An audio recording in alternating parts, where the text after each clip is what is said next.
Welcome friend, युक्ति IAS पर आप सभी लोगों का स्वागत है। आज 3 जनवरी है तो दैनिक जागरण के राष्ट्रीय संस्करण न्यूज़पेपर में आप लोग के लिए पीटी मेंस और इंटरव्यू और इन कौन कौन से टॉपिक को कवर किया गया है जो यूपीएससी और स्टेट पीसीएस एस्पिरेंट के लिए बहुत ही उपयोगी है।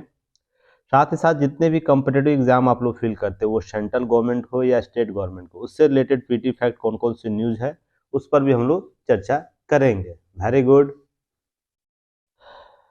तो साथ ही साथ हम लोग आगे बढ़ेंगे। आगे बढ़ने से पहले आप लोग युक्ति आईएएस का यूट्यूब चैनल जरूर सब्सक्राइब कर दिए जो नए लोग हैं। साथ ही साथ शेयर और कमेंट सेक्शन में महत्वपूर्ण जो प्रश्न पूछे जाते हैं उसके आंसर देने का प्रयास कीजिएगा और सभी लोग देने का प्रयास कीजिए। कुछ दिनों से कुछ लोग जो लगातार दे रहे हैं वो नहीं दे रहे हैं, तो कोशिश कीजिए अपना इंटरनल डेवलपमेंट लगातार जारी रखिए, किसी भी प्रकार की कोताही नहीं करनी है। साथ ही जो भी सुझाव आप लोगों को देना है सुझाव कमेंट सेक्शन में दे सकते हैं। और युक्ति आईएएस का ऐप ज़रूर डाउनलोड कीजिएगा। गूगल प्ले स्टोर और एप्पल स्टोर दोनों जगह अवेलेबल है। तो ऐप पर आइएगा तो आप लोगों को बहुत से प्रकार के टेस्ट अवेलेबल है जो बहुत ही लो प्राइस में है। तो आप लोग एक बार आके विजिट करके देखिए युक्ति आईएएस को क्या आप लोग के लिए स्पेशल दिया जा रहा है। साथ ही साथ दैनिक जागरण से रिलेटेड जो की नोट्स है, की पॉइंट्स है, सभी आपको ऐप पर ही अवेलेबल होंगे। तो इसके लिए भी आप लोग को जुड़ सकते हैं, युक्ति आईएएस को डाउनलोड कर सकते हैं। साथ साथ टेलीग्राम चैनल है, लिंक सभी डिस्क्रिप्शन बॉक्स में और कमेंट सेक्शन बॉक्स में दिया जाता है। और डेली आप लोगों को टॉपिक लिस्ट भी कमेंट सेक्शन में दिया जाता है, उसे लगातार देखते रहिए, नोट डाउन करते रहिए ताकि आप लास्ट इंड जब ईयर का होगा तो आपके पास टॉपिक वाइज न्यूज रहे कि हाँ कौन कौन सा न्यूज आप लोगों को इस साल इम्पोर्टेंट रहा है, बार बार रिपीट हुआ है। तो कोई बात नहीं, इस सब चीज़ों को आप लोग ध्यान में रखिएगा।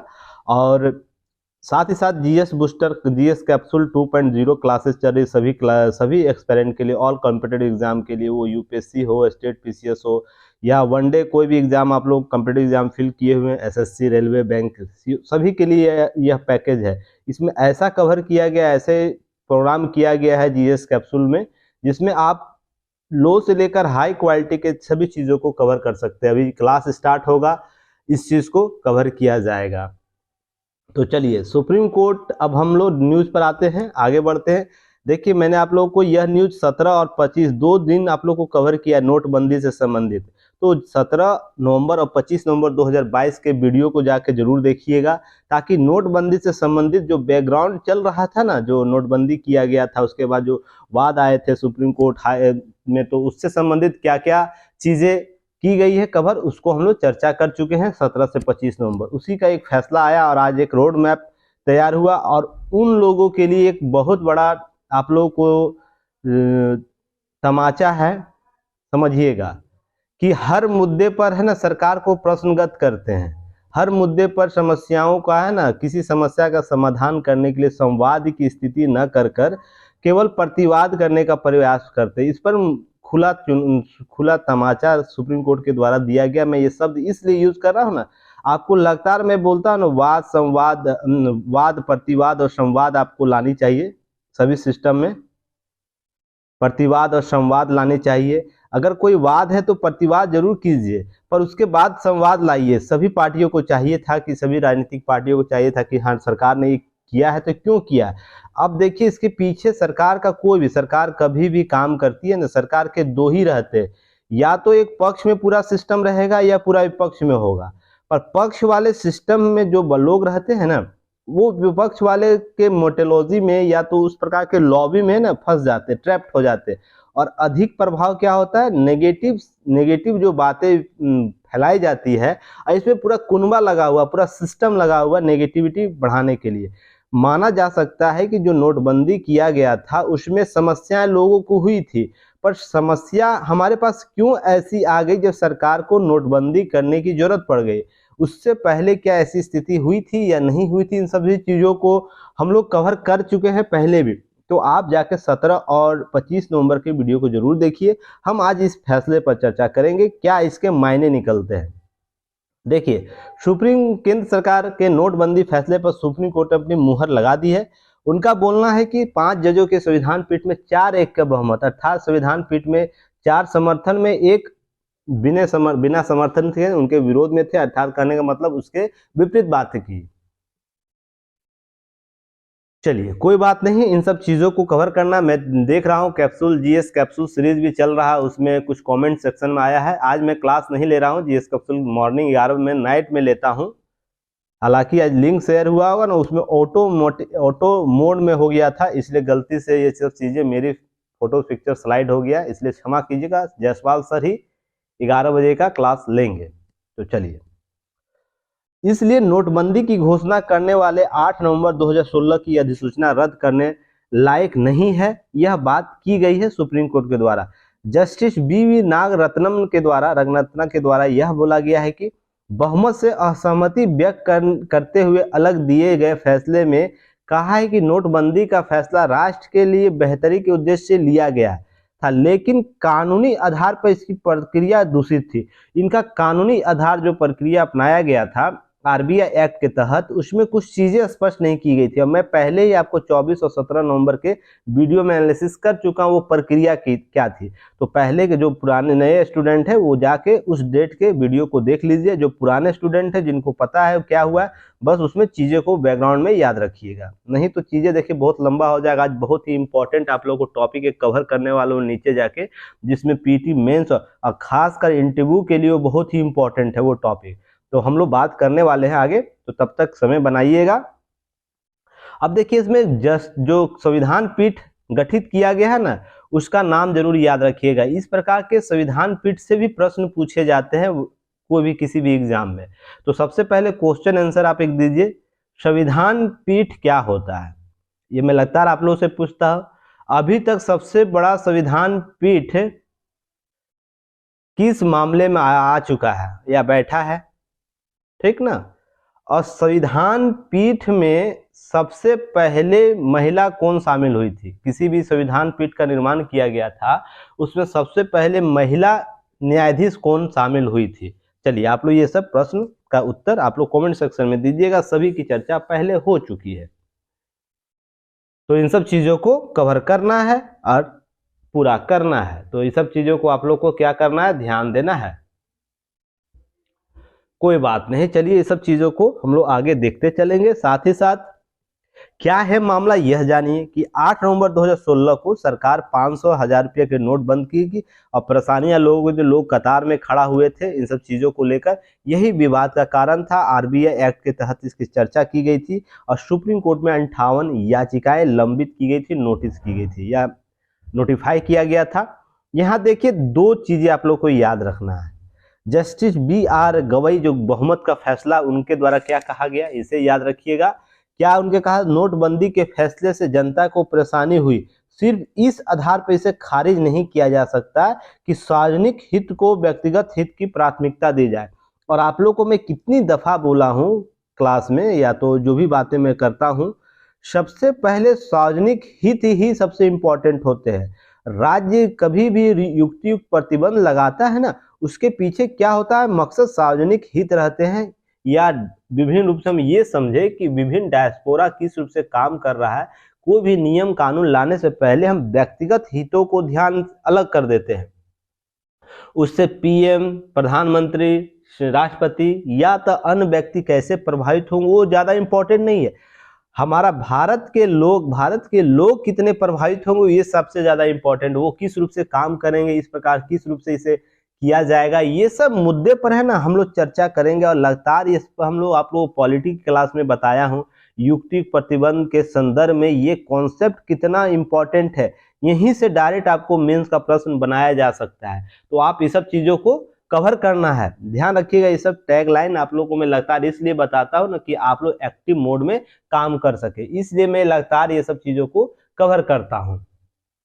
तो आप लोग जरूर इसे समझिएगा।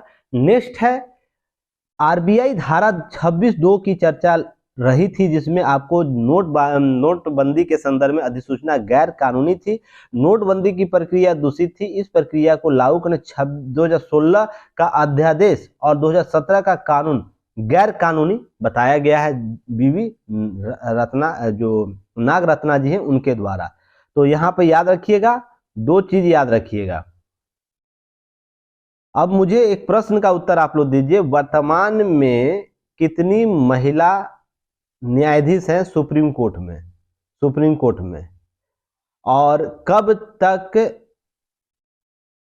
तक महिला मुख्य न्यायाधीश बनेंगी? इनमें से कोई एक व्यक्ति, उनका नाम बताइएगा। इनमें से जो महिला न्यायाधीश है उनमें से कौन महिला मुख्य न्यायाधीश बनने वाली है, किस वर्ष तक? मैं इस पर पहले भी चर्चा किया हूं, तो इस प्रश्न का उत्तर आप लोग दीजिएगा। प्रक्रिया देखिएगा, कब क्या हुआ, घटनाक्रम देख लीजिएगा। ये सब ज्यादा एग्जाम के लिए जरूरत नहीं है, बस ध्यान यहाँ रखिएगा, 2-3 चीजें याद रखनी है। क्या याद रखनी है कि जब भी सरकार के फैसले होते हैं ना, फैसले कोई भी फैसले होते हैं, उसके पीछे सार्वजनिक हित ज्यादा इंपॉर्टेंट पार्ट होता है। और यही आपको है ना राज्य के नीति निर्देशक तत्व का मूल तत्व है ना। ये आपको प्रश्न यहां से पूछा जा सकता है, इसे आप लोग इग्नोर मत कीजिएगा, ठीक है। दूसरा, क्या संवैधानिक स्थिति है, इसकी जांच प्रक्रिया में जब भी न्यायालय लाएगा उसके लिए आधार व्यक्तिगत न मानते हुए सामाजिक मानेगा। यह भी आप लोग ध्यान रखिएगा। जो कि मूल ढांचा, जो संदर्भित कॉन्सेप्ट है ना, जहां मूल ढांचा में क्या बोला गया है कि न्यायालय कोई भी काम करेगी या कोई भी मौलिक अधिकार लाएगी, उसके बनिस्पत में क्या है, लोगों के व्यक्तिगत हित, मौलिक अधिकार सुरक्षित होने चाहिए, पर उसकी आधार क्या होना चाहिए, आधार सामाजिकता होनी चाहिए। यह कॉन्सेप्ट दिया गया था मूल ढांचे में कि उससे अधिक लोग प्रभावित न हो, अर्थात एक ग्रुप समूह की बात की गई थी। इसमें भी वही बात की गई है, अमूमन इसी बात को स्पष्ट किया गया है। बस आपको ये समझना है कि नोटबंदी की प्रक्रिया क्या थी, सरकार के पास ऐसे क्या विकल्प बच गए थे जो नोटबंदी की प्रक्रिया लगाई गई थी, और उसके क्या बेनिफिट्स मिले हैं। बस हम हवाई चीजों को समझ कर डाटा नहीं इंटरप्रेट कर सकते हैं ना, कि कोई बोलेगा कि नोटबंदी से इतने लोग मारे गए, लोग इतने कतार में लगाए गए थे। तो मैं आपको एक एग्जाम्पल दूंगा, जापान का एग्जाम्पल दूंगा, आप इसे उसी समझिएगा। सार्वजनिक हित कितने इंपॉर्टेंट है जापान के लोगों के लिए, ये आप समझिएगा। या तो आप ज्यादा दूर नहीं जाइए, आप इंडोनेशिया चले जाइए, इंडोनेशिया, थाईलैंड चले जाइए, तो वहां ही आप लोगों को सार्वजनिक हित कितने इंपॉर्टेंट है ये देखिएगा। 2 चीजों से समझिएगा। हमारे यहाँ हाईवे है, ठीक है, हाईवे रहता है ना, ऐसे ये बीच का जो बाड़ा रहता है जिसमें फूल पत्ती लगे रहते हैं, पेड़ लगे रहते हैं, एक इधर से जाता है, एक इधर से जाता है, ठीक ना। और एक ही बहुत से ऐसे हाईवे रहते हैं जिसमें 2 पार्ट होता है, जिसमें एक राइट जाता है, एक लेफ्ट जाता है, अर्थात एक अप डाउन जाते हैं। तो देखिएगा यहाँ पर कि हमारे इंडिया में व्यक्तिगत हित के संदर्भ में पता चला, ये लेन के जो लोग जा रहे हैं ना, इस लेन में क्रॉस करके आगे ओवरटेक करते हैं। पर यहाँ पर व्यक्तिगत हित इंपॉर्टेंट देखा जाता है। पर इन राष्ट्रों में, जापान जाइए, इंडोनेशिया जाइए, म्यांमार जाइए, या तो थाईलैंड, कहीं भी जाइएगा, अपने रो में लोग जाना पसंद करते हैं। कारण उसके पीछे आप लोगों को पता है, सार्वजनिक हित सबसे इंपॉर्टेंट वो लोग महत्ता देते हैं, अर्थात लोगों का दायित्व क्या है, कर्तव्य क्या है, इस पर बल देते हैं। इसलिए वो कभी अपने रास्ते का लेन कभी बदलते नहीं, अर्थात ओवरटेक करके आगे जाने की कोशिश नहीं करेंगे। अर्थात इस जो ये पार्ट है ना, जो अप से आ रहा है और हम डाउन से जा रहे हैं, तो अप वाले कभी क्रॉस नहीं करेंगे डाउन में, डाउन वाला कभी क्रॉस करेगा नहीं अप में। इससे पता चलता है ना कि हमारे सामाजिक ताना बाना जो है ना, उसके पीछे दायित्व और कर्तव्य की बात करता है। कहने का मतलब इस सेंस में आप ये समझिए कि राष्ट्र के प्रति भी आपका कोई कर्तव्य है, केवल व्यक्तिगत हित ही इंपॉर्टेंट नहीं है। आप मौलिक अधिकारों के संदर्भ में हर चीज को नहीं उठा सकते हैं। राष्ट्र अगर ऐसी स्थिति में, कुछ ऐसे स्थिति में है जहां पर उसको लगता है कि हम इस प्रकार के कार्य दायित्व करने से समाज और हम सोसाइटी के लिए हम बेहतर विकल्प दे सकते हैं, अर्थात काला धन, आतंकवाद और राष्ट्रीय एकता, अखंडता, और भी बहुत से धर्मांतरण में पैसे दिए जाते हैं। तो ये सब मामले में कभी भी हम लोग नकेल कसें तो कैसे कसेंगे? नकेल कसने के लिए एक ऐसा ही आधार था, नोटबंदी। आप इसे समझिएगा। अब वो कितना प्राप्त हुआ ये अलग विषय है, अलग शोध का विषय है, उसमें सरकार को अपनी प्रतिबद्धता और दिखानी चाहिए और बेहतर तरीके से करनी चाहिए। पर मान के चलिए अगर नोटबंदी और बहुत अरसे से हम लोग नए नोट का विकल्प लेकर नहीं आए थे, तो और जब हम लोग अर्थव्यवस्था को जिंदा रखना चाहते, उसको रेगुलर किसी प्रकार इस प्रकार के सॉरी बाधा मुक्त परेशानी से मुक्त रखना चाहते हैं, तो नोट का है ना नवीकरणीय हर 5 से 10 वर्ष में हो जाना चाहिए मेरे अनुसार। इसलिए कि जो इसके गिरोह है ना उनको ना मौका ना मिल सके कि इस प्रकार के एक नए व्यापक स्तर पर नोटों का है ना नोटों का जखीरा वो संग्रह कर सके। जो डुप्लीकेट नोट होता है, अगर हम 5 से 10 साल में रेगुलर इसको चेंज करते रहेंगे तो उनके पास ये समस्या सबसे बड़ी होगा। और सरकार इसके लिए एक कॉन्सेप्ट ला सकती है, बहुत से कॉन्सेप्ट है, डिजिटल मुद्रा भी आ रहा है, नवीकरणीय मुद्रा भी किया जा रहा है। तो ये सब चीज़ें आप लोग को समझने को, और हाँ साथ ही साथ सरकार को यह भी ध्यान रखना चाहिए जो 2000 के नोट थे जिसको शुरुआती के दौर में लाया गया, उसका बेनिफिट्स बहुत लोग अलग तरीके से उठाए। तो ये नोट की जो सीमा है ना उसको भी कम करना चाहिए, 100 के नोट में होना चाहिए, 500 के नोट में होना चाहिए। तो ये सब आप कर सकते हैं, 200 का जो वर्गीकरण किया गया है। तो अब आप लोग मुझे क्वेश्चन का आंसर बताइएगा फटाफट। ये प्रश्न यूपीएससी स्टेट पीसीएस में बहुत दफा पूछा गया है। क्या पूछा गया है कि 10 रुपये के नोट में किसका आकृति बना हुआ है, 20 रुपये के नोट में क्या आकृति बना हुआ है, बैक साइड में होता है ना। फिर 50 रुपये के नोट में क्या आकृति, 100 रुपये में क्या बना हुआ, 200 रुपये में क्या बना हुआ, 500 रुपये में और 2000 में क्या बना हुआ है, सभी का आप लोग नोट में बताइएगा। ठीक, ये क्वेश्चन। दूसरा क्वेश्चन, कितने रुपये उच्च मूल्य के जो कितने रुपये का जो मूल्य होता है जो आरबीआई द्वारा जारी किया जाता है, उस पैसे को वित्त मंत्रालय के द्वारा किस वर्ग मूल्य के पैसे को जारी किया जाता है, ये प्रश्न आपको दूसरा। तीसरा, कहां पर सिक्का ढाला जाता है, ढाला जाता है सिक्का है ना, ढाला जाता है ना सिक्का हम लोग प्राप्त करते हैं, कहां पर नोट छापा जाता है, किस किस कहां कहां पर देश में कहां कहां छापा जाता है, अधिकृत जो एजेंसी है वो। और साथ ही साथ कितने कितने वर्ग का कहां कहां छापा जाता है, ये भी आप लोग बताइएगा। सभी को पहले मैं चर्चा कर चुका हूं। चलिए नेक्स्ट हम लोग बात करेंगे। 17 मिनट इसी पे मैं कर दिया, कोई बात नहीं, ये समस्या थी आप लोग की सबसे बड़ी कि हाँ इसको समझना कैसे है। देखिए अब संसद का बजट सत्र स्टार्ट होने वाला है 31 जनवरी से, और इस पर संयुक्त सत्र आयोजित होगा। तो संयुक्त अधिवेशन और सत्र में अलग अलग होता है, इसे ध्यान रखिएगा। मैंने पहले भी चर्चा 21 जुलाई के वीडियो में कर चुका हूं, तो आप लोग कृपया कर 21 जुलाई का वीडियो एक बार देख लीजिएगा, ताकि आप लोग को ये समझ में आ जाए कि 21 जुलाई के संदर्भ में मैंने संसद सत्र क्या होता है, संसद सत्र कितने प्रकार के होते हैं, उसका वर्गीकरण कैसे किया गया, उसमें क्या क्या अधिकार है, एक सांसद को किस प्रकार के अधिकारों का पालन करना चाहिए, सभी पर मैं पहले चर्चा कर चुका हूं। तो आप पहले 21 जुलाई का वीडियो को जाके देख लीजिएगा। पहले दिन जो होगा, सत्र का पहला दिन होगा, आर्थिक सर्वेक्षण जारी किया जाता है, और 10 फरवरी तक यह सत्र चलेगा। जो हमारे मंत्री है निर्मला सीतारमण जी के द्वारा यह किया जाएगा, बजट पेश किया जाएगा। चलिए 2-3 प्रश्न आप बोलिएगा। पहली महिला कौन थी जो बजट प्रस्तुत की थी, पहला वित्त मंत्री कौन, महिला वित्त मंत्री कौन थी जो बजट प्रस्तुत की है। ठीक, आपको ये क्वेश्चन बताना है। साथ में वर्तमान में वित्त राज्य मंत्री कौन है, राज्य मंत्री कौन है। और एक क्वेश्चन चलिए आप लोग फटाफट दीजिएगा, बजट प्रक्रिया भारतीय शासन प्रशासन का अभिन्न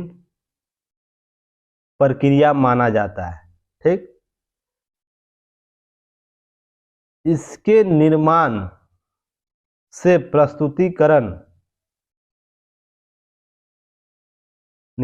प्रस्तुतिकरण तक की प्रक्रियाओं को स्पष्ट करें।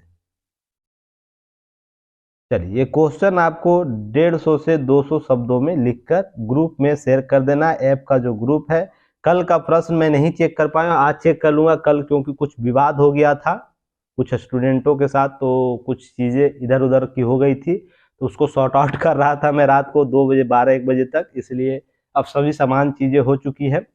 तो आप लोग है ना, आज क्वेश्चन मैं चेक कर दूंगा, ये क्वेश्चन भी भेज दीजिएगा, दोनों को मैं एक साथ चेक कर दूंगा, ठीक ना, रात को मैं कवर कर लूंगा, इसलिए क्वेश्चन का आंसर ऐसा नहीं कि चेक नहीं हुआ तो आप लोग नहीं भेजिएगा। चलिए नेक्स्ट, मैंने कुछ दिन पहले ही ऑनलाइन गेम के संदर्भ में भी न्यूज़ कवर किया था, जहां पर यह बातें की जा रही थी कि भारत अब ऑनलाइन गेमिंग के संदर्भ में भी काम करेगा। तो इसी के संदर्भ में एक आपको डाटा यहाँ पर आया, जिसमें भारत में 2.6 अरब डॉलर भारत में ऑनलाइन गेमिंग का कारोबार होगा। 8.6 का अरब डॉलर का हो जाए कब तक, 2027 का। वर्तमान में 2.6 है, 2027 तक कितना बढ़कर चल जाएगा, 8.6 अरब डॉलर का। भारतीय मूल्य में अगर गुना कर दीजिए तभी लगभग 80 रुपये के आसपास है ना, भारतीय मूल्य $1 के बराबर या इससे कम है, आप लोग बताइएगा तो कमेंट सेक्शन में। 50 करोड़ लोग ज्ञात है गेम खेलते हैं देश भर में, जिसमें 40 से 45% जो है महिलाएं गेम खेलती है। यह आंकड़ा देखिएगा आप लोग, ऐसा नहीं कि सोचिए कि महिलाएं गेमिंग नहीं खेलती है, जितने लोग खेलते हैं उसमें से 40-45% महिलाएं भी गेमिंग खेलती हैं। और इसके संदर्भ में चीज़ें आपको डाटा दिया गया, इस पर मैंने कुछ दिन पहले ही आप लोगों को चर्चा किया हूँ कुछ, तो आपको ये सब चीज़ें समझनी है। यहाँ पर मसौदा जो दिया गया उसको एक बार देख लेना है। क्या देख लेना है, गेमिंग कंपनी स्वनियंत्रित संगठन बनाएगी, वो अपनी दिशा और मानक तय करेगी। अगर कंपनियां बीच में मतभेद होता है तो एक या एक से अधिक स्वनियंत्रित संगठन भी हो सकते हैं। जो विदेशी कंपनियां अभी तक ऑनलाइन गेमिंग के नाम पर विज्ञापन दे रही थी, उन्हें भारत में गेमिंग की इजाज़त नहीं होगी। ध्यान रखिएगा, अब विदेशी गेमिंग कंपनियां को भारत में इजाज़त नहीं होगी विज्ञापन के लिए। खेल नतीजे किसी भी प्रकार के बेटिंग की अनुमति नहीं देगी। ध्यान रखिएगा, किसी भी प्रकार की बेटिंग जो लगाया जाता है, जुआ जिसे बोला जाता है, पैसे लगाए तो वो अब नहीं दिए जाएंगे।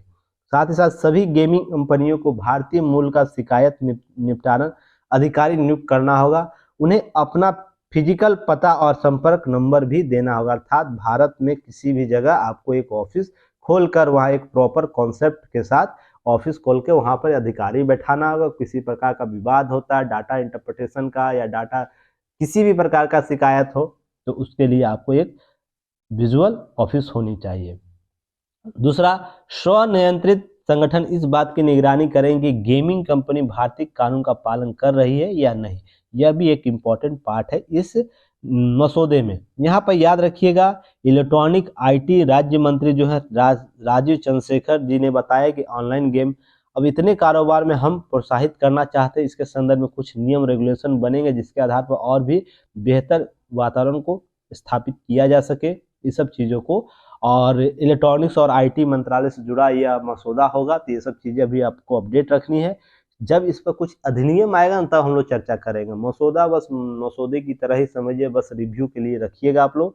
नेक्स्ट जब आएगा ना तो हम लोग अधिनियम जब आएगा तो हम लोग चर्चा करेंगे। चलिए, सबसे पहले क्वेश्चन का आंसर दीजिए कि सुरक्षा जो कवच जो लाया गया था, कवच सबसे पहले किस रूट में लागू किया गया। इस पर मैं आप लोग को पहले भी न्यूज एनालिसिस किया हूं, उम्मीद करता हूं आप लोग इसका उत्तर दे पाइएगा। नेक्स्ट है, कवच प्रणाली में कार्य प्रणाली का लक्ष्य क्या है, क्यों यह लाया जा रहा है रेलवे में, ये आप लोग बताइएगा। दूसरा क्वेश्चन हो गया। तीसरा क्वेश्चन है कि कितने किलोमीटर तक इसे लक्ष्य रखा गया है 2024 तक इसे पूरा करने के लिए, यह भी प्रश्न आप लोग बताइएगा। हालांकि मैं अभी चर्चा कर दूंगा, इससे पहले ही कोशिश कीजिएगा आंसर देने का। चलिए नेक्स्ट हम लोग बात करेंगे। देखिए, दिल्ली मुंबई और दिल्ली हावड़ा रूट जो है सबसे इंपॉर्टेंट रूट है, उस पर क्या होगा कि आपको रेलवे सुरक्षा जो कवच है उसको पूरा करने के लिए बातें की जा रही है। तो चलिए वो क्या है उसको हम लोग देखेंगे। रेलवे कवच में आप लोग जानते हैं कि जो ट्रेन है अगर एक ही रूट पर जा रही है आ रही है तो उसको कुछ दूरी पहले ही दोनों को सिग्नल मिल जाएगा और वो दोनों अपने जगह रुक जाएंगे, जिससे आमने सामने वाली टक्कर जो होती थी ना एक ही ट्रैक पर, वो अब नहीं हो पाएगी। तो ये इसके लिए एक टेक्निक लाया गया था कवच।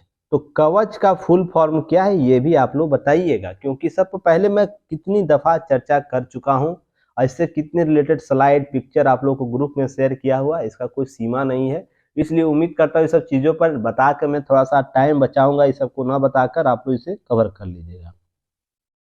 दो रूटों में यह होगा 2024 के अंतिम तक, इन दो रूटों में, अर्थात जो ये रूट है जो आपको देख रहे हैं ऊपर, जो रूट है दिल्ली और मुंबई और दिल्ली हावड़ा रूट जो है, जैसे आपको मैं यह मैप में दिखा दूं, यहाँ दिल्ली है, यहाँ हावड़ा है, यहाँ मुंबई है। तो ये रूट और ये रूट, दोनों रूटों में आपको पूरा करने के लिए 2024 तक कवच प्रणाली लागू कर दी जाएगी। तो अब ये रूट का थोड़ा आप लोग को जानकारी होना चाहिए। दिल्ली मुंबई रूट कम से कम आपको 1349 किलोमीटर है, इसे याद रखिएगा। और दिल्ली हावड़ा रूट जो है आपको 1500 किलोमीटर है। तो इन दोनों रूट पर आपको, जिसमें से 760 रेल इंजनों पर कवच प्रणाली लगानी है। इसके लिए टेंडर लोगों को दे दिया गया, कंपनी को दे दिया गया है। सभी चीजों को आप लोगों को ध्यान रखना है पीटी फैक्ट के रूप में। अब देखिए यहाँ पर एक चीज याद रखिएगा, एक ही ट्रैक पर आने वाले दोनों ट्रेनों को कवच प्रणाली रोक दी। जिन इंजनों पर प्रणाली यह 380 मीटर की दूरी में रोकती है। तो ध्यान रखिए, आपसे पीटी में यह सब प्रश्न पूछ सकता है। कवच प्रणाली के तहत दो ट्रेनों के बीच न्यूनतम दूरी कितनी होगी, यह आपसे पूछ सकता है। तो 380 मीटर रहेगा। सूचना मिल जाएगी और वहां पर वो प्रोसेसिंग करने लगा, ट्रेन को रोक देगा। कवच प्रणाली ट्रेन में रेड सिग्नल पार करने या तय सीमा से ज्यादा गति होने पर सक्रिय होकर इंजन में ब्रेकिंग सिस्टम सक्रिय कर देगा। देखिए अब इस तरह की स्थिति आती है ना कि कोई ट्रेन का मान लीजिए सिग्नल यहाँ है, यहाँ रेड सिग्नल जल रहा है, ये ट्रेन का रूट है, कोई ट्रेन का मान लीजिए ब्रेक फेल हो जाता है, तो या तो किसी प्रकार से गलती से, मानवीय गलती के कारण इस लाइन को वो क्रॉस करके आगे बढ़ जाता है, तुरंत ये कवच सिस्टम एक्टिवेट हो जाएगा, ऐसे वहां रोक देगा। एक तो एक समस्या दूर करेगा, दूसरा ब्रेकिंग सिस्टम को डेवलप करेगा। साथ ही साथ देखिए इस प्रकार के जो सीमा से ज्यादा गति है, हाई स्पीड, मान लीजिए किसी कारणवश ट्रेन की सीमा गति किसी कारण बढ़ जाती है, मानवीय कारण से भी हो सकता है, या तो इंजन में कुछ खराबी हो जाए, ब्रेक ही नहीं लगे, तो जिसके कारण इंजन जो मान लीजिए मानक होगा 160 किलोमीटर पर आवर के घंटा से, मान के चलिए ये चलने लगा 180-200 की स्पीड से, तो तुरंत है ना ये कवच प्रणाली एक्टिव होगी और उसे रोकने का प्रयास करेगी या रोक देती है। तो ये सबसे इंपॉर्टेंट बेनिफिट होगा। इस प्रकार से आप एक बर्लिंग ट्रेन एक मूवी देखे होंगे ना, उसको देखिएगा, उसमें ये सब समस्याएं दिखाई गई है, तो हम इस सब समस्याओं से निजात पा जाएंगे। चलिए नेक्स्ट हम लोग बात करेंगे। चलिए नीचे आ जाते हैं। नीचे बहुत ऊपर न्यूज नहीं है, तो उससे पहले आप लोगों को क्या करना है, यूट्यूब चैनल को सब्सक्राइब कीजिए, युक्ति आईएएस को शेयर कीजिए, और जो भी महत्वपूर्ण कमेंट सेक्शन में कमेंट अगर दे रहे हैं उसको सुझाव दे सकते हैं। साथ ही साथ प्रश्नों का उत्तर दीजिए। ऐप डाउनलोड कीजिए, क्लासेस चल रही है, लगातार क्लासेस पीटी फैक्ट के रूप में चल रहा है। जीएस कैप्सूल देखिए, जायसवाल सर और मेरे द्वारा लिया जा रहा है इवनिंग में। जायसवाल सर मॉर्निंग में 11 AM लेते हैं और मैं 9 PM में लेता हूं, तो आप लोग जरूर इसे शामिल होकर कार्य कर सकते हैं, ताकि आप लोगों का पीटी ना रुके। और पीटी के लिए बहुत बेहतर तरीके से उसे बनाया गया है। उसके पीडीएफ को देखिए, पीडीएफ के क्वालिटी को देखिए, उसमें जो इंडेक्स आपको दिए गए हैं, जो सूची दी गई है, जिस प्रकार से उसको हाईलाइट्स किया गया है, उसे ध्यान रखिएगा। ये सब प्रश्न आपको डायरेक्ट एग्जाम में टैली करेंगे, तो आप उसे ज्वाइन जरूर कीजिए। देखिए ये टॉपिक जो है ना, आपको पीटी मेंस और इंटरव्यू तीनों जगह काम करने वाला, तीनों स्तरों पर, पीटी प्लस मेंस और इंटरव्यू। कैसे, आपको मैं अभी चर्चा करता हूं। बर्ड फ्लू का घरेलू टीका तैयार करने में मिली सफलता है। तो वायरस जनित जितने भी जीनोटिक रोग जितने भी कहे जाते हैं, सभी आपको एग्जाम के लिए इंपॉर्टेंट हो जाते हैं। क्योंकि कोरोना जब से आया ना, कोविड-19 जिसे हम लोग कहते हैं, कोविड-19 ने कुछ बातों को स्पष्ट कर दिया कि सरकार कैसे इन वायरसों के प्रति सजग रहेगी, विश्व संस्थाएं कैसे सजग होकर काम करेगी।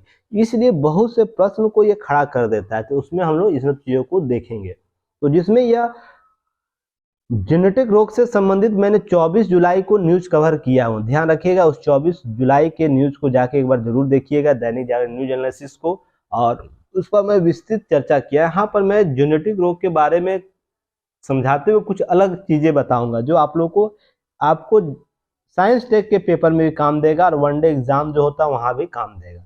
तो चलिए पहले हम इसके बारे में देखते हैं। बर्ड फ्लू जैसे वायरल संक्रमण जो रोग होते हैं, संक्रामक रोग, पोल्ट्री किसानों और उद्योग सालाना हजारों रुपए चंपत लगा देता है, अर्थात नुकसान पहुंचाता है। इसके लिए घरेलू टीका आईसीएआर के द्वारा, उसके भोपाल स्थित अनुसंधान संस्थान है, उसके द्वारा आपको वैज्ञानिक टीके बनाए गए हैं, जिसके बाद इस पर कॉमर्शियल जो है उत्पादन शुरू हो जाए, 3 महीने के शुरू हो जाएगा। और पशु विकास चिकित्सा उप निदेशक जो है बी.एन. त्रिपाठी के द्वारा यह स्वदेशी टीके पोल्ट्री फार्म उद्योग के लिए काफी राहत होंगे। ध्यान रखिएगा, जब भी बर्ड फ्लू आता है या इस प्रकार कोई भी वायरस आता है ना, तो इस प्रकार के जो छोटे किसान होते हैं, जो पोल्ट्री फार्म अपनाते हैं या किसी प्रकार से इस गतिविधियों में रहते हैं, वहाँ पर तो एनिमल हेल्थ को लेकर यह सब सबसे बड़ा सवाल होता है। देखते होंगे बार बार मुर्गियों को सामूहिक रूप से उसको जमीन में गाड़ा जाता है, इस प्रकार से वायरस जब भी आता है। तो ध्यान रखिएगा, बर्ड फ्लू यह टीका जो है H9N2 लो पैथोजेनिक वायरस के लिए तैयार किया गया है। और पैथोजेनिक वायरस क्या होता है अभी मैं चर्चा करूंगा, बस ध्यान रखिए। जो यह बर्ड फ्लू उसके लिए H9N2, यह आपको एग्जाम में पूछ सकता है कि इस वायरस के लिए स्वदेशी आपको टीका कवर किया गया है। तो इन सब चीज़ों को आपको ध्यान में रखना है, इन सब चीज़ों के साथ आगे बढ़ना है। और यह जो टीका टेंडर दिया गया, सिकंदराबाद की गोबलियान, पुणे की वेंकटेश्वरा हेचरिच, गुड़गांव के इंडोवैक्स और अहमदाबाद का हेस्टर बायो साइंसेज लिमिटेड को यह टेंडर दिया गया जो टीका बनाना है यह चीज़ें। तो चलिए इस समझिएगा, बस इतना था कि बर्ड फ्लू के संदर्भ में जो समस्या थी वो हम बहुत करीब उसके निदान के लिए, जैसे कोविड में हम लोग टीका का निर्माण किए ना, वैसे यहाँ भी। तो सबसे पहले पैथोजेनिक वायरस क्या होता है इसे याद रखिएगा। रोगों के जन्म के कारण रोगजनक कहे जाते हैं। रोगजनक अर्थात पैथोजेन उन्हें कहा जाता है जिनके कई कारण बीमारियां उत्पन्न होती है, जन्म होती है, जैसे विषाणु, जीवाणु, कवक, परजीवी आदि जो कहलाएंगे वो पैथोजेनिक कहलाते हैं। इससे संबंधित बीमारी जो वायरस के रूप में फैलती है उसे पैथोजेनिक वायरस कहते हैं। अब जेनेटिक वायरस का भी नाम आप लोग सुनते होंगे, अमूमन यही है, प्रकृति सेम है, बस प्रक्रिया अलग अलग है, ठीक है ना, ध्यान ये रखिएगा। जेनेटिक वायरस क्या होता है, इसका मतलब यह होता है कि यह जानवरों से इंसानों में फैलता है। वैसा वायरस या वैसा बीमारी जो पहले जानवरों में होगा, जानवर पक्षी जो भी हो उसमें होगा, उसके बाद उसके संक्रमण मानव में आएगा, अर्थात इंसानों में आएगा। यह प्रक्रिया जो होगी उसे जेनेटिक वायरस के श्रेणी में लाता है। वैसे वायरस कौन कौन से हैं, जो कोरोना या तो कोविड-19 देख सकते हैं, मंकी पॉक्स देख सकते हैं, लयंगा वायरस देख सकते हैं, इबोला वायरस, बहुत से ऐसे वायरस है।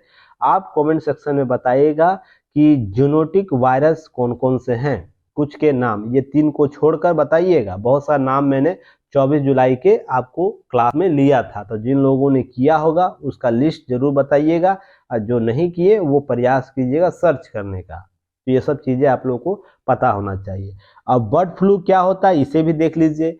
एवियन एनोफ्लुएंजा, ध्यान रखिएगा, एवियन एनोफ्लुएंजा एक विषाणु जनित रोग होता है जिसे बर्ड फ्लू, पक्षी एनोफ्लुएंजा या एवियन का नाम से जाने जाते हैं, अर्थात यह एक प्रकार का विषाणु जनित रोग होता है। बर्ड फ्लू वायरस से जड़ता यह विषाणु जिसे इन्फ्लुएंजा ए और टाइप ए कहा जाता है, इन्फ्लुएंजा ए या टाइप ए इसको बोला जाता है।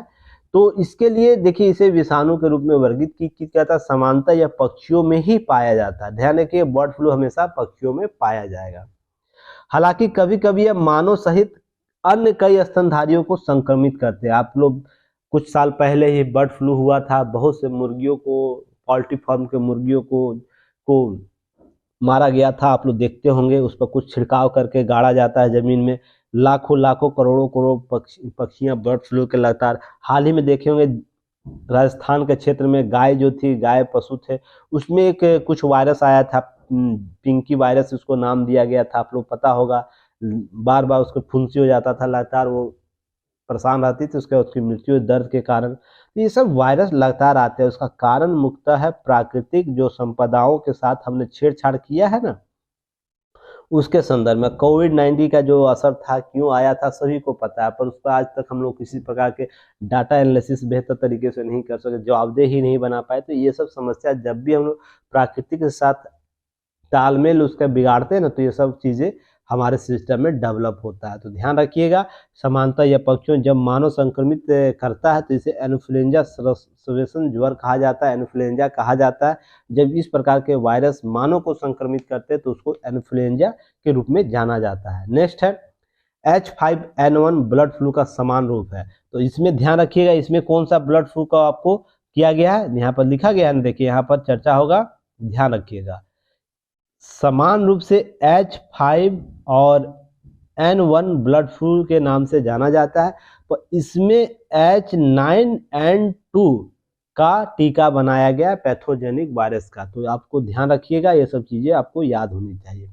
अब रोकथाम कैसे किया जा सकता है, इस प्रकार के जब भी बर्ड फ्लू आए तो उसको हम कैसे रोक सकते हैं, उस पर कैसे तकनीक अपना सकते हैं। तो देखिए जीन एडिटिंग तकनीक है जो क्रिस्पर C9 तकनीक, आप कोरोना कोविड-19 में सब तकनीक आप लोग सुने होंगे। मैं 24 जुलाई के न्यूज एनालिसिस में इसका कवर भी किया हूँ, पर अभी फिलहाल आप लोग ध्यान रखिए C9 तकनीक के रूप में इसे जाना जाता है, जो उपयोग करके पक्षियों में पाए जाने वाले विशेष प्रोटीन को बाहर कर देता है। यहाँ डेटा लिखा गया है, डेटा कर दीजिएगा, प्रोटीन को बाहर कर देता है, जिसकी वजह से सभी बर्ड फ्लू जो वायरस है जो होस्ट करते हैं, मेजबान करते, संक्रमित कर देते हैं, करते हैं, जिसके कारण ये सब चीज़ें आपको आती है, चीज़ें सही हो जाती है। अब क्रिस्पर केस 9 तकनीक क्या है, इसे देख लीजिए, क्योंकि कोरोना में ये चर्चा में रहा था। ये सब इंटरव्यू में डायरेक्ट पूछा जाता है, बहुत से स्टूडेंट को कोरोना में ये सब प्रश्न पूछा गया है। यह ऐसी तकनीक है जिसे वैज्ञानिक अनिवार्य रूप से डीएनए काटने जोड़ने की अनुमति देता है या इसी प्रक्रिया को अपनाता है। ठीक है, उसके बाद जिससे रोग अनुवांशिक सुधार की उम्मीद बढ़ जाती है। उसके बाद क्रिस्पर जो डीएनए से के एक हिस्से के रूप में, जबकि केस 9 जो एक एंजाइम है के हालांकि के साथ इसके साथ सुरक्षा और नैतिकता के संबंधित चिंताएं जुड़ी हुई है। पर ध्यान रखिएगा यहाँ पर, यह जो केस 9 है एक एंजाइम होता है और जो आपको क्रिस्पर है एक डीएनए होता है। तो आपको इंटरव्यू में या पीटी में प्रश्न यहाँ से पूछा जा सकता है, जो जो क्रिस्पर की चर्चा होती है वो किससे संबंधित होता है, डीएनए से संबंधित होता है। केस 9 की चर्चा किससे होती है, तो यह एंजाइम से संबंधित होता है। अब जीन एडिटिंग का भी आप लोगों मैंने अभी चर्चा किया, तो वो क्या है उसे भी देख लीजिए। जीन एडिटिंग या जीनोम एडिटिंग तकनीक है जिसके अंतर्गत जीव या जीवों की कोशिकाओं को जीनोम से किसी विशिष्ट स्थान या डीएनए प्रविष्ट विलोपति या प्रतिस्थापित कर दिया जाता है। अर्थात कहने का मतलब, डीएनए जानते हैं डबल हेक्सल तकनीक है ना, डबल हेक्सल तकनीक है, ये है ना, उसमें से मान लीजिए हम ये पार्ट निकाल लेते हैं, एक पार्ट निकाल के इसको ठीक करते हैं, ये मान लीजिए कुछ भी अनुवांशिक गुण का प्रतिनिधित्व करता है। अब दूसरा है, इसको हम निकालते हैं यहाँ से मान लीजिए बी, इसको ए नाम देते हैं, इसको बी देते हैं, इसको निकाल के बी जीन को ला के इसमें सुधार करते हैं। तीसरा एक मान लीजिए यहाँ सी में कुछ डीएनए गुणवत्ता का निर्धारण करता है। सभी डीएनए में डीएनए एक किसी खास वर्ग का खास गुण का प्रतिनिधित्व करता है। तो ध्यान रखिएगा, सी को भी निकाल कर उसमें एडिटिंग करेगा, एडिटिंग करके फिर उन्हें यहाँ पर ला देंगे। तो ध्यान रखिएगा, यही जीन एडिटिंग कहलाता है। अर्थात जो खराब पार्ट है ना उसको हम सुधार के उन सब चीज़ों को कवर करेंगे। अब ए को सुधार देते हैं, बी को सुधारेंगे, सी को सुधारेंगे, अपने मन अनुसार चीज़ों को वहाँ पर डेवलप करेंगे और इस डीएनए हेक्सल में पुट कर देंगे। तो ध्यान रखिएगा।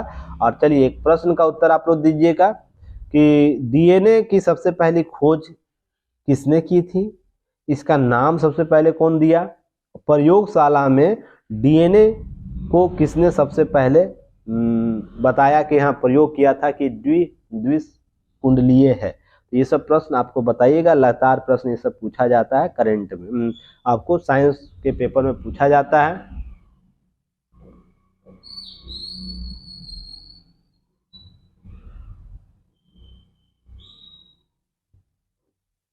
एक सेकेंड होल्ड कीजिएगा।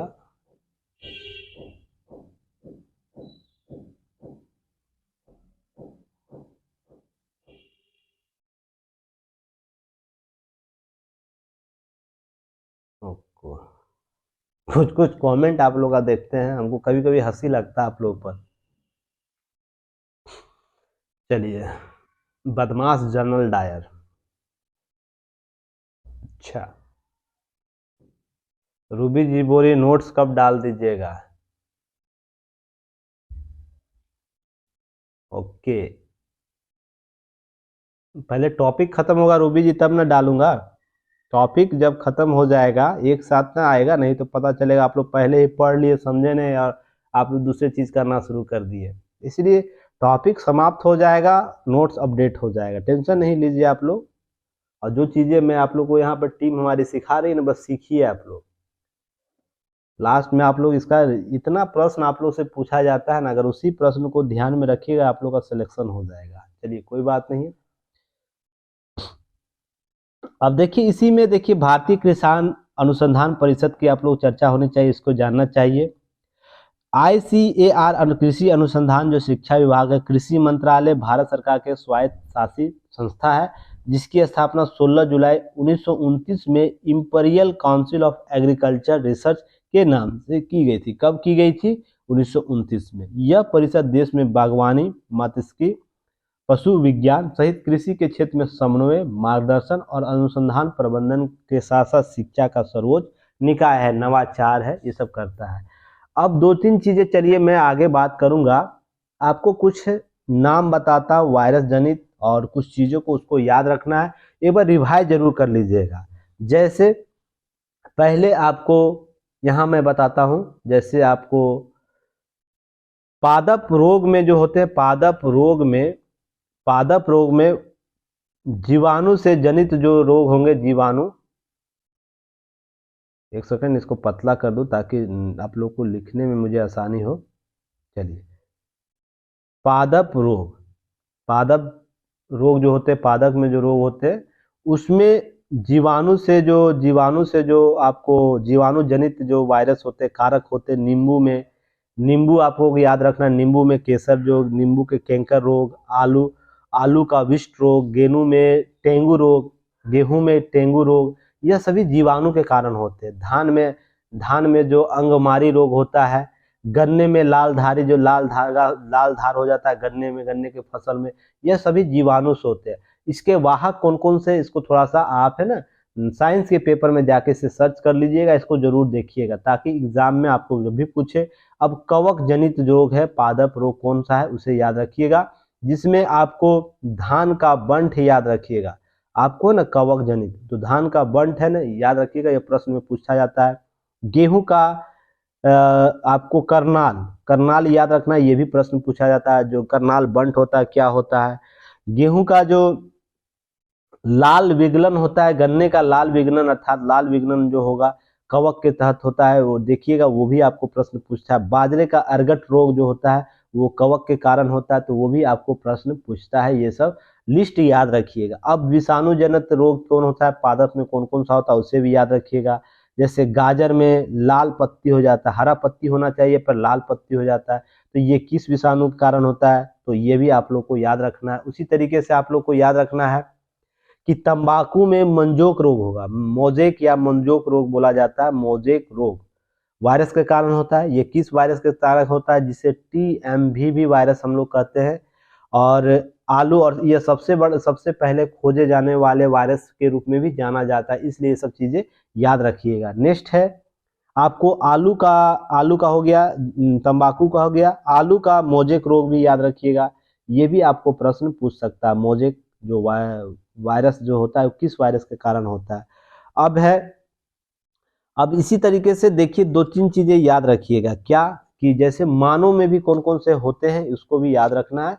जैसे आप लोग को जन्मजात रोग याद रखना है, जन्मजात रोग, ऐसे रोग जो जन्म के साथ आते हैं, एक व्यक्ति से दूसरे व्यक्ति में ट्रांसफर होता है, उसे जन्मजात रोग कहते हैं। उपार्जित रोग उसे कहते हैं, उपार्जित रोग क्या होता है ये भी याद रखिएगा आप लोग।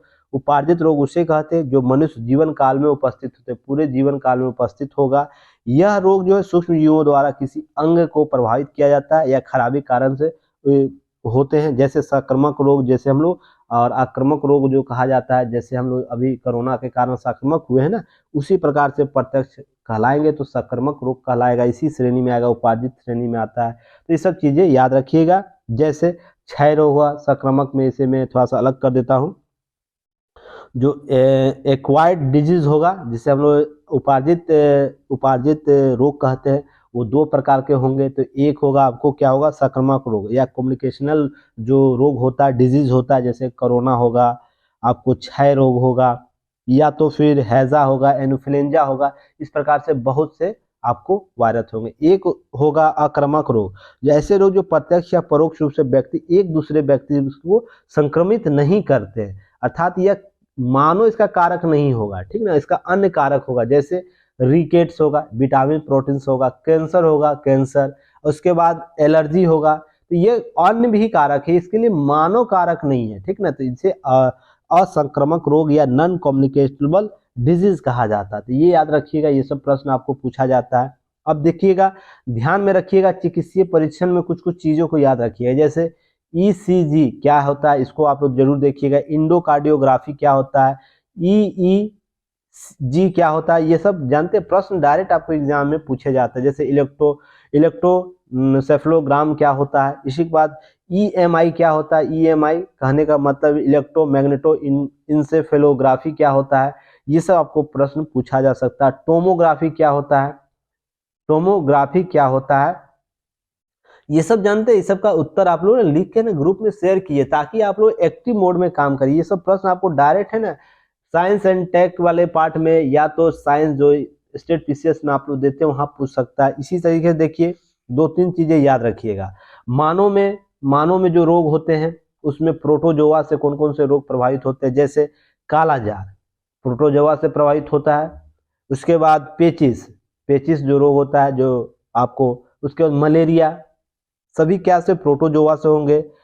सोने की बीमारी, जो हम लोग समय से अधिक सोते हैं, जिसे घरेलू मक्खी के काटने के बाद होता है ना, घरेलू में सीसी मक्खी जिसे बोला जाता है।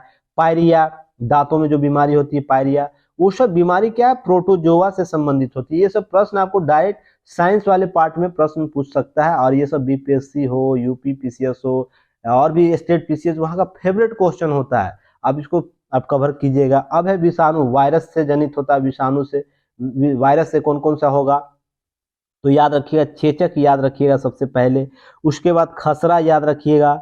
छोटा माता या स्मॉल पॉक्स, चिकन पॉक्स हम लोग देते हैं, छोटी माता बड़ी माता बोलते हैं, होता है ना स्मॉल पॉक्स के रूप में। फिर पोलियो होगा, सभी वायरस से होता है। आपको इन्फ्लुएंजा, एड्स होगा, एड्स भी वायरस से होता है। तो चलिए क्वेश्चन का आंसर दीजिए, एड्स का फुल फॉर्म क्या होता है, इसके संदर्भ में कौन सा टीका, आपको दवा कौन कौन सा आया हुआ है मार्केट में, बताइएगा। इस पर मैं पहले भी चर्चा किया हूँ। अब इसी तरह नया जो है कोरोना, कोविड-19 भी वायरस से संदर्भित है। रेबीज है, वायरस से संबंधित है, रेबीज। फिर उसके बाद हर्पिस याद रखिएगा, हर्पिस एक बहुत महत्वपूर्ण बीमारी है जो मानव को प्रभावित करती है। त्वचा में अगर सूजन हो जाए ना, उसको हर्पिस बोला जाता है। और यह क्या करेगा, हर्पिस एक वायरस है जिससे तंत्रिका तंत्र प्रभावित होती है, तंत्रिका तंत्र प्रभावित होती है।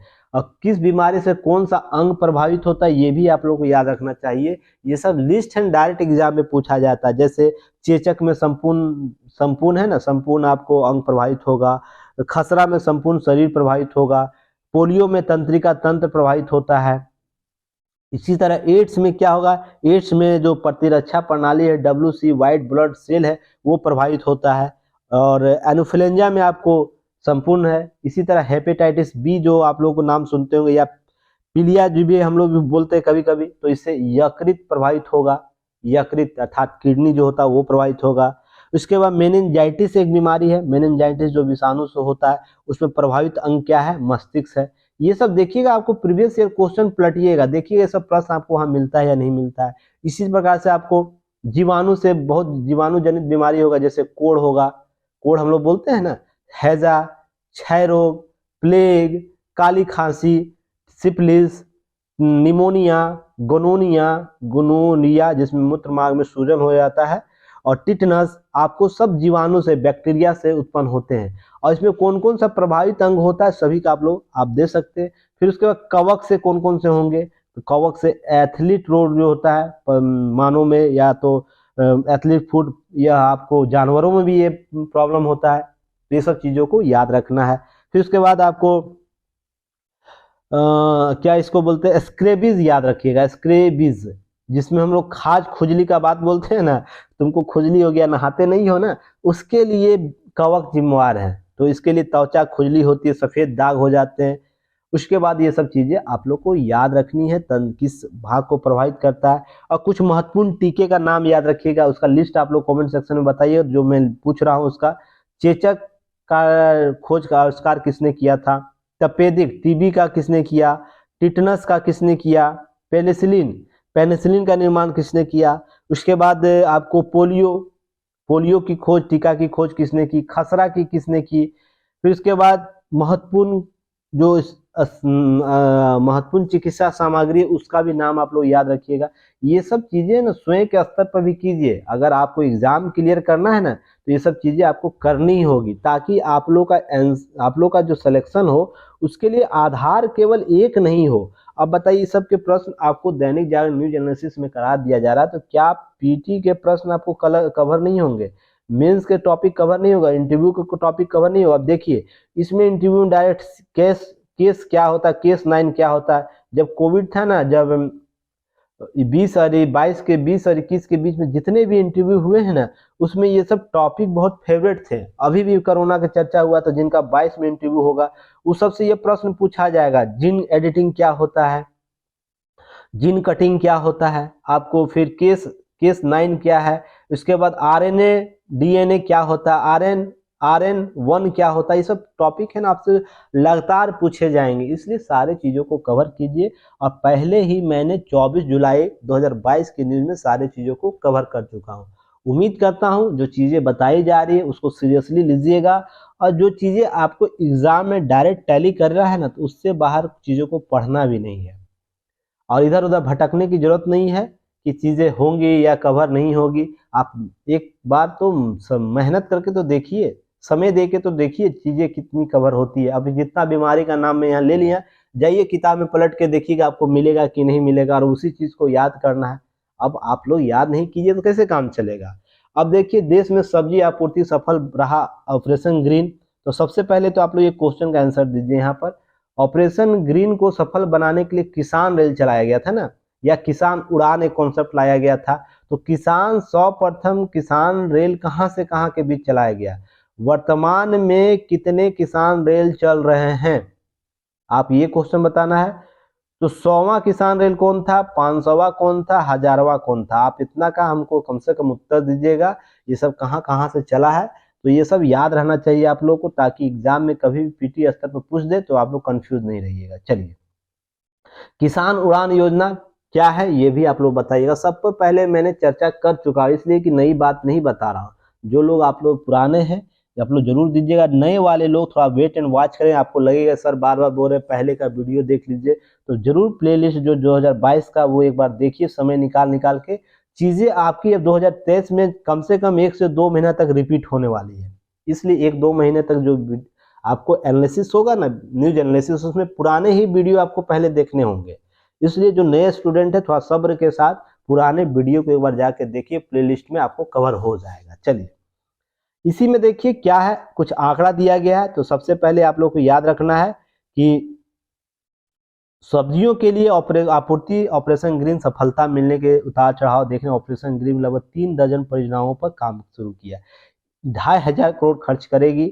साथ ही साथ खाद्य और प्रसंस्करण जो उद्योग मंत्रालय प्रधानमंत्री किसान संपदा योजना के तहत ऑपरेशन ग्रीन स्कीम 2 प्रमुख कंपोनेंट में पहला अल्पकालिक है, जिसके कीमतों की स्थिर बनाए रखने के लिए किसानों के खेतों से उपज बाजार तक पहुंचाने ढुलाई में 50% खर्च जो है सब्सिडी दी जाती है। जो जो आपको प्रधानमंत्री किसान संपदा योजना, उसमें ध्यान रखिए दूसरे कंपोनेंट दीर्घकालिक रणनीति अपनाई गई, जिसमें क्या होता है, कच्ची फसलों आदि बाजारों के लिए लंबे समय तक संरक्षित करने के लिए ऑपरेशन ग्रीन को सफल बनाने के लिए कृषि उपभोक्ता खाद्य मामले, खाद्य प्रसंस्करण, रेल और नागरिक उड्डयन मंत्रालय सभी संयुक्त रूप से प्रयास कर रहा है। इसलिए आपको जब भी मेंस में प्रश्न पूछे ना ऑपरेशन ग्रीन की सफलता के बारे में, इन संस्थाओं का नाम जरूर रखिएगा, योजनाओं का नाम जरूर बताइएगा, ताकि आपका एग्जाम में बेहतर तरीके से कवर हो सके। ऑपरेशन ग्रीन फिलहाल पूर्व में निर्धारित 3 प्रमुख सब्जियां जो टमाटर है, प्याज है और आलू, इसे टॉप भी बोला जाता है, ध्यान रखिएगा। इसके साथ साथ 22 अन्य फसलों की सूची में शामिल किया गया था। क्वेश्चन का आंसर आप लोग बताइएगा, जो पहले बताया जा चुका है कि टॉप में इन 22 फसलों को कब जोड़ा गया, कब से यह टॉप 25 हो गया, ध्यान रखिएगा। पहले तो टॉप 3 आया था ना, जिसमें टमाटो, ऑनियन और पोटैटो आया था। अब है 20, उसमें 22 जोड़ दिया गया। तो ये कब जोड़ा गया, किस वर्ष जोड़ा गया, किस डेट को अगर आप लोग बता दीजिएगा तो बहुत वेरी गुड। मैं समझूंगा आप लोगों को जो चीज़ें पढ़ाई जा रही है उसे सीरियस लेकर चीज़ों को कर रहे हैं। नेक्स्ट है प्रोजेक्ट जो तैयार है, उसके लिए नवंबर 2022 तक सेक्टर में 56 आवेदन आए हैं, जिसमें ये सब चीज़ें की जाएगी, ढुलाई उलाई सभी चीज़ें की जाएगी। 46 परियोजनाओं को मंजूरी दी गई है। प्रोजेक्ट सेक्टर के लिए निवेश के लिए 1752 करोड़ रुपये अधिक हुआ है। तो ये सब चीज़ें आप लोग लगभग 1.1 लाख टन कच्ची उपज जो कोल्ड स्टोरेज के तहत क्षमता विस्तार किया गया है। और 2018 में PYM के जो प्रधानमंत्री कृषि संपदा योजना है ना, उसके तहत शुरुआत किया गया था टॉप योजना को। तो याद रखिएगा, टॉप आलू, प्याज, टमाटर बहुत ही हमारे जरूरतमंद सब्जियां हैं और इसकी आपूर्ति बनाए रखना बहुत इम्पोर्टेंट सरकार के लिए रहता है। नहीं तो क्या होता है, इन फसलों के दाम में वृद्धि के साथ अन्य जो खाद्य जो सब्जियां हैं उसकी भी मात्रा में वृद्धि हो जाती, कीमतों में वृद्धि हो जाती। इसलिए क्या होता है कि इनको ना समान रूप से समान एक, जैसे अभी 20 रुपये टमाटर मिल रहा है, 30 रुपये टमाटर मिल रहा है ना, आलू 24 रुपये या तो 15 रुपये का भी हो जाता है, उसी तरह प्याज 20 रुपये। तो इसके समान दर को बनाए रखना बहुत जरूरी। याद होगा कभी प्याज 200 रुपये के जी हो गया था, टमाटर 300 रुपये, 500 रुपये तक चला गया था कभी, आप लोग को याद होगा। तो ये बनाइएगा नहीं तो अन्य सब्जियों के मांग डिमांड बढ़ जाएगा। अब बताइए जो टमाटर 200 रुपये 300 कौन खाएगा। अब मुझे याद है कि मैं जब पढ़ रहा था उसमें टमाटर, एक टमाटर मैं लिया था, बोला था यार दे दो, इसमें भी कम से कम है ना मैं इन चीज़ों को देखूं कितना इंजॉयमेंट होता है। पता है उस दिन उस टमाटर को मैं बड़ा प्यार से खाया था। तो उस दिन वो टमाटर लेकर आया था और मार्केट में मान लीजिए पूरा मार्केट है, वहाँ पर एक कोई टमाटर का दुकान लगाता था और उसकी इतनी पहुंच होते हैं, आने वाले देखते थे भाई तुम एक एक छोटा सा लगा के तुम पूरा रुपया कमा रहे हो, हम लोग सारा दिन बेच के चीज़ें नहीं कमा पा रहे। और इसके पास जाते थे, उनसे मैं मजाक, मेरे सामान लेते लेते हो गया था दोस्ती यारी कह सकते हैं, उनको मजाक मजाक में ही बोले इससे अच्छा तो मैं जाकर सोना खा लो। तो सोच के देखिए कि वैसी स्थिति अगर आ जाए देश में तो कितने लोग तक थाली से ये जो महत्वपूर्ण प्रोटीन्स, विटामिन के तत्व है हट जाएंगे। इसलिए सरकार के पास एक समस्या होती है कि इन सब चीज़ों को हम कैसे मैनेजमेंट करें। जो पहले की सरकार को ये करनी चाहिए थी, ये सब चीज़ें पहले कॉम्पोनेंट में शामिल होनी चाहिए थी कि हम खाद्य सामग्री को पहुंच कैसे स्थापित करेंगे। तो इसके लिए ना ये सब चीज़ें आपको वर्तमान में दिख रहा है, तो चलिए देर ही दुरुस्त थी। लगातार इधर 2-4 सालों से देखते हैं मूल्य में वृद्धि नहीं हुई है। तो ये सब चीज़ें आपको ध्यान में रखना है। चलिए नेक्स्ट हम लोग बात करेंगे आर्टिकल। देखिए तोड़ना होगा चीन का चक्रव्यूह, फिर पुनः वही आर्टिकल जो मैंने पहले चर्चा किया है। आर्टिकल में कुछ थ्योरी की चर्चा की थी ना, याद होगा आप लोग सभी को, वीडियो पहले के जो देखे होंगे उनको याद रहेगा। चलिए वेरी गुड, रिव्यू आ रहा है निर्मा जी का कि बहुत अच्छा समझा रहे हैं सर, बहुत अच्छा जायसवाल सर, बहुत बेहतर तरीके से चीज़ों को समझाते हैं, हंसी मजाक में चीज़ों को समझा रहे हैं। तो आप लोग को समझना भी चाहिए जीएस कैप्सूल 2.0, आप लोग को जरूर सभी स्टूडेंट को देखना चाहिए कितना बेहतर तरीके से वो समझाते हैं, चीज़ों को कवर कर रहे हैं। अगर कोई बच्चा 0 लेवल से भी तैयारी करना चाहता है और हमको यूपीएससी, स्टेट पीसीएस कवर करना है, वो 6 महीने के अंदर चीज़ों को कवर कर सकता है। तो आप जाके एक बार विजिट कीजिए, देखिए वहाँ पर लोग क्या कर रहे हैं, मंत्र मुग्ध हो गए हैं आज पढ़ते पढ़ते। सर क्या बढ़िया पढ़ाया है आपने, वेरी गुड। अनीता जी का एक रिव्यू आया है। वंदना गुप्ता सर, नो सर बहुत अच्छा है, वेरी गुड। चलिए ऐसे ही आप लोग देखिए लगातार आप लोग लड़कियां सपोर्ट कर रही हैं, लड़कियां आ रही हैं क्लास में, लड़के लोग कहाँ रह जा रहे पता नहीं चल रहा है, जबकि चीज़ें आप लोग को बेहतर कम दाम में बहुत सी चीज़ें दी जा रही है। तो आप लोग आइए देखिए क्या दिया जा रहा है। जो भी लोग दैनिक जागरण न्यूज एनालिसिस सुन रहे हैं वो भी जाके देख सकते हैं, एक बार विजिट तो करिए कि युक्ति आईएएस आप लोग को क्या दे रहा है। चलिए मैंने जो बातें बताई थी, थ्योरी बताया था, कॉन्सेप्ट बताया था, 1962 के संदर्भ में कुछ वार्तालाप हुआ था, डायलॉग आया था, याद होगा 2-3 डायलॉग की चर्चा की गई थी, उसी डायलॉग के इर्द गिर्द इन सब आलेखों की चर्चा की गई है। तो याद रखिएगा जो चीज़ें पहले हो चुकी उसको दोबारा रिपीट नहीं करना है, जो मिस गाइड नहीं होना है, कहने का मतलब एक ही चीज़ को बार बार नहीं देखना, बस ये याद रखना फटाफट 2 मिनट में जब पेपर दिया जाएगा इसको फटाफट एक बार न्यूज़ में देख लेना, और पहले का जो थ्योरी बताया गया डायलॉग में क्या क्या बातें की गई उसको एक बार अपने रिकॉल की नोट से देख लीजिएगा। समझ गए, समय वेस्ट नहीं करना, समय बहुत मूल्यवान होता है। जब लगेगा कि मुझे ने एक्स्ट्रा कुछ बताया गया है तो मैं जरूर चर्चा करूंगा उस पर, इसलिए वेट एंड वॉच कीजिएगा। आर्टिकल लगातार एक ही संदर्भ में एक ही टॉपिक को तरह तरीके से लाया जाता है, इसलिए एक बार मेन स्ट्रीम जो आर्टिकल होगा उसकी मैं चर्चा कर दूंगा, उसके बाद सारी चीज़ों को कोऑर्डिनेट करना है। इसी तरह देखिए नीचे भी G20 सार्थक बनाने की चुनौती है, तो भारत किन आदर्शों को लेकर चल रहा है उस पर मैंने पहले भी बात किया। जैसे सम्राट विक्रमादित्य न्याय उनका बहुत प्रचलित था, और सम्राट अशोक की शांति के लिए हमारे भारत सदैव स्मरण करते हैं। जो कोई युद्ध लड़ा है, लगातार युद्ध लड़ा, हत्याएं की है, अचानक कन्वर्ट हो जाता है शांति के एक दूत के रूप में। तो भारत में ऐसी विरासत है, ऐसी विरासत के लिए हम जाने जाते हैं। और मैं लगातार आप लोग को बोलता हूँ ना, याद होगा कि भारत विश्व में एकमात्र ऐसा देश है जिसको विश्व को किसी भी देश को इससे प्रॉब्लम नहीं होनी चाहिए। पर कुछ हमारे पड़ोसी देश हैं जो उनको भारत में भी लगता है कि हम उनसे ना दुश्मनी किए हुए हैं।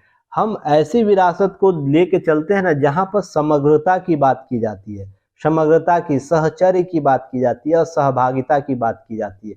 हम वसुधैव कुटुंबकम की बात करते हैं, हर स्थिति परिस्थिति में वसुधैव कुटुंबकम की बात करते हैं, जियो जीने दो की नीति पर हम लोग बात करते हैं। ऐसा कोई है राष्ट्र, बताइए विश्व का कोई एक राष्ट्र इसका लिस्ट बता दीजिए जो इस कॉन्सेप्ट पर चलता है।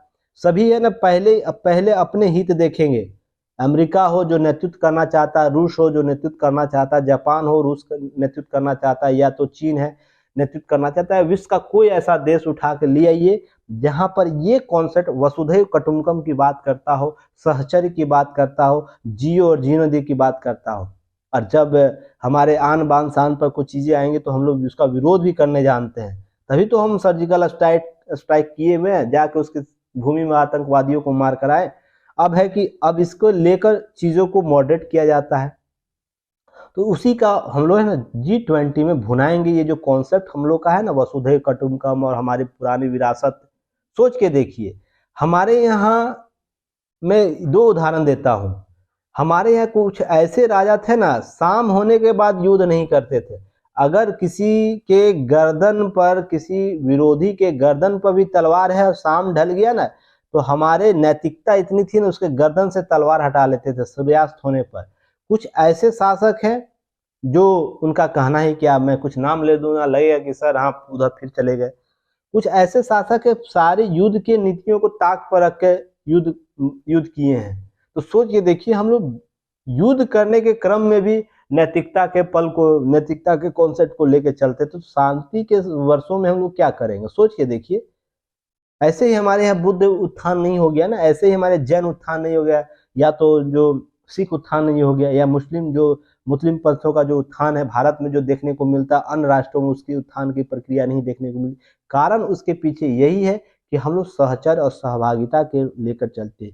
यही कॉन्सेप्ट हम लोग G20 सम्मेलन में रखने वाले हैं, और बेहतर तरीके से हम लोग देखेंगे इसको कैसे G20 में भुनाया जाता है। और देखिए सबका साथ सबका विकास जो वर्तमान सरकार का जो कॉन्सेप्ट है, नया कॉन्सेप्ट नहीं है, बस इसे समझने की जरूरत है। सबका विकास, सबका साथ सबका विकास सबका विश्वास एक सार्वभौमिक सोच है। पहले गांधी जी के द्वारा सर्वोदय में नाम दिया गया, रस्किन के द्वारा दार्शनिक सोच की उपज होता है, इसे दिखने बोलता है, सबके सम्मान के साथ जोड़कर देखते हैं। आज बारी है भारत के इस सम्मान को प्राप्त करने के लिए, बेहतर तरीके से चीज़ों को मॉडरेट करने के लिए। देखिए सबका साथ सबका विकास सबका विश्वास एक सार्वभौमिक कॉन्सेप्ट है। और याद रखिएगा, मैं जो आज बोल रहा हूँ उसे याद रखिए, जल्द ही इस कॉन्सेप्ट को यूएनओ इम्प्लीमेंट करेगा। जो SDG गोल है उसमें पहले से भी है, उसमें विकास की बात की जाती, सतत विकास की बात की जाती है। G20 सम्मेलन के बाद अगर इसे भुनाने में हमारी सरकार सफल हो गई, हमारे मंच सफल हो गए, तो याद रखिएगा कुछ आने वाले समय में यूएनए के इस कॉन्सेप्ट में इस मॉडल को लागू किया जा सकता है। वेट एंड वॉच कीजिए आप लोग, क्यों इसकी सार्वभौमिकता बढ़ी रहेगी। तो ये सब चीज़ों के साथ इस आर्टिकल को आप लोग देख लीजिएगा, बाकी चीज़ें नहीं है। चलिए, क्रिएट इन इंडिया के राह पर है भारत। मैंने आप लोगों को बताया था ऑनलाइन गेमिंग के संदर्भ में पहले भी है, कल भी चर्चा, कुछ दिन पहले ही मैंने चर्चा किया। तो इसमें भी आप लोग को याद रखेगा क्रिएट इन इंडिया के तर्ज पर अब बढ़ेगा आगे। मेक इन इंडिया, जैसे वोकल फॉर लोकल कॉन्सेप्ट है, मेक इन इंडिया कॉन्सेप्ट, ये सब आप लोग को याद होनी चाहिए, ठीक ना। ये सब चीजें कवर होनी चाहिए। अब क्रिएट इन इंडिया तर्ज पर आगे बढ़ेगी। 2021 में मिली 28% प्रगति उत्साहित करता है सूचना और प्रसारण मंत्रालय, जिसमें गेमिंग का कॉन्सेप्ट, जहां पर ताइवान चीन के गेमिंग प्रोग्रामर का एक बहुत बड़ा हिस्सेदारी रहता है। हम भी अब गेमर प्रोग्रामर के रूप में बढ़ रहे हैं, तो जल्द ही हम इन सब चीज़ों को और भी बेहतर करेंगे। इसके लिए सरकार और जो संस्थाएं वो काम कर रही है, सभी मिलकर काम करें, जिसमें देखिए सूचना एवं प्रसारण मंत्रालय, कौशल विकास एवं उद्यमिता मंत्रालय, शिक्षा मंत्रालय, उच्च शिक्षा मंत्रालय, इलेक्ट्रॉनिक एवं सूचना प्रौद्योगिकी मंत्रालय के सचिवों के सहित विभिन्न मंत्रालय 24 सदस्य शामिल किए गए हैं, जो इस पर चीज़ों को कवर किया गया है। तो वेरी गुड, आप लोग को चीज़ों को कवर कर लेना है। नेक्स्ट है, दिसंबर में बेरोजगारी दर 8.3% उच्च स्तर पर पहुंच गई है। ये सबसे बड़ी समस्या हमारे पास युवाओं की समस्या है कि उसे बेरोजगारी दर का सामना करना है। सरकार सभी जगह कार्य बेहतर कर रही, बस इस सेक्टर में कुछ काम बेहतर कर लेना तो और भी सोने पर सुहागा हो जाएगा। पर सरकार के पास भी अपने क्षमताएं हैं, अपने समस्याएं हैं, उसको भी दरकिनार नहीं किया जा सकता। बस न्यूट्रल एस्पेरेंट के तौर पर अगर समझे तो इसके प्रति हम लोग एसेट क्रिएट करने का कॉन्सेप्ट जल्द से जल्द जितना जल्दी ला सके, हर हाथ में रोजगार का कॉन्सेप्ट ला सके, तो ये कहीं ना कहीं धीरे धीरे समाप्त होगा। पर हम लोग उस और बढ़ रहे हैं, वेट एंड वॉच करेंगे कब तक ये समस्याएं सरकार की दृष्टि से इन सब चीज़ों को कवर किया जा सकता है। बस डाटा याद रखिएगा अभी कि दिसंबर में 8.3% है, जो उच्च दर पर पहुंच गया, उच्च स्तर पर पहुंच गया है। Centre for monitoring Indian economy के द्वारा यह आंकड़ा दिया गया है, जिसमें सितंबर में सबसे कम था, 6.43 था। और अगर शहरी की बात की जाए, शहरी बेरोजगारी की बात की जाए तो 10%, जबकि ग्रामीण बेरोजगारी 7.5%।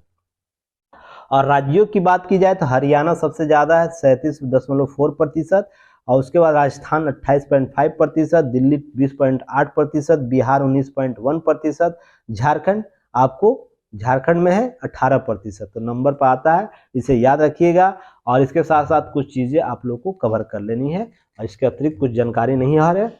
और भारत करीब स्थित है आतंकवाद का केंद्र। वही भारत ऑस्ट्रेलिया जो हाल ही में जो फ्री ट्रेड एग्रीमेंट की चर्चाएं हो रही, उसी पर आदान प्रदान हो रहा है। तो उसी में कुछ बातें हमें अन्य मंचों पर सहयोग करने के लिए जो बातें की जाती है, उसी के संदर्भ में संयुक्त राष्ट्र जैसे संगठनों में अब सुधार की आवश्यकता है, इनके द्वारा बोला गया है।